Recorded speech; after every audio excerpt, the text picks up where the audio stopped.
देखिए, आज मैंने जो ज्ञापन दिया है, ये स्वास्थ्य केंद्र मोंडा पांडे को लेकर के आया हूँ। यहाँ के डॉक्टर नरेंद्र सिंह जी हैं, जो प्रबंधक हैं। इनको मैंने इसमें 7 मुख्य मांगे हैं, जिसकी मैंने इनसे मांग की है। और क्षेत्र में जो जितने भी नवनिर्वाचित ग्राम प्रधान हैं, उनके यहाँ पर ज़्यादातर स्वास्थ्य केंद्र सरकार के द्वारा से बनाए गए हैं। उनमें आज तक भी कोई एएनएम या कोई डॉक्टर या कोई भी स्टाफ वगैरह नहीं गया, जो कि बहुत बड़े बड़े उसमें पेड़ और घास झंकार खड़े हैं, उसकी कोई देखभाल नहीं है।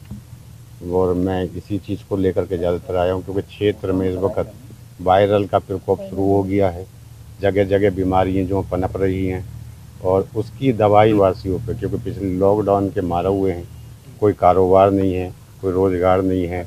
उसकी वजह से लोग प्राइवेट हॉस्पिटलों में जाकर के अपनी दवा की पूर्ति नहीं कर पाते हैं, जिससे क्या जान को ज़्यादातर अधिकतर खतरा रहता है, और इसमें कई सारे जान गंवा भी चुके हैं। इसी को लेकर के कई मुद्दे ऐसे हैं जो इनको मैंने दिए हैं, और मांग की है कि जगह जगह हर गांव में हर ग्राम प्रधान की बैठक पे या ग्राम प्रधान को लेकर के जो उचित जगह हो, वहाँ पे कैंपिंग हो।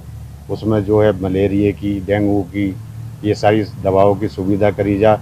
ज़्यादा नहीं तो कम से कम 8 दिन में एक कैंप हर गांव में प्रधान द्वारा तो सीएससी के मतलब जो माध्यम से लगना चाहिए, और दवा मुहैया करानी चाहिए, ताकि जो गरीब मजदूर आदमी है, जिस पे पैसा नहीं है, उसको दवा की पूर्ति हो और वो बीमारियों से निजात हो। इस तरह का और उनके जो इस ज्ञापन में उनके ये मांगे हैं वो ये हैं कि जो हमारे उपकेंद्र बनाए गए हैं, हमारे ब्लॉक में 32 उपकेंद्र हैं सरकारी। ज़्यादातर उनमें सरकारी हैं, बिल्डिंगों में हैं, लेकिन कुछ ऐसे हैं जो अभी भी प्राइवेट उसमें चल रहे हैं। तो उसमें जो ज्ञापन में इनके द्वारा मांग की गई है कि वहाँ पे जो है ना स्टाफ या डॉक्टर मतलब तैनात कम जगहों पे हैं। तो मैं उसके लिए आपका ध्यान आकर्षण करना चाहूँगा कि जितने भी हमारे उपकेंद्र हैं वहाँ पे हमारी एएनएम बहन जी की नियुक्ति होती है।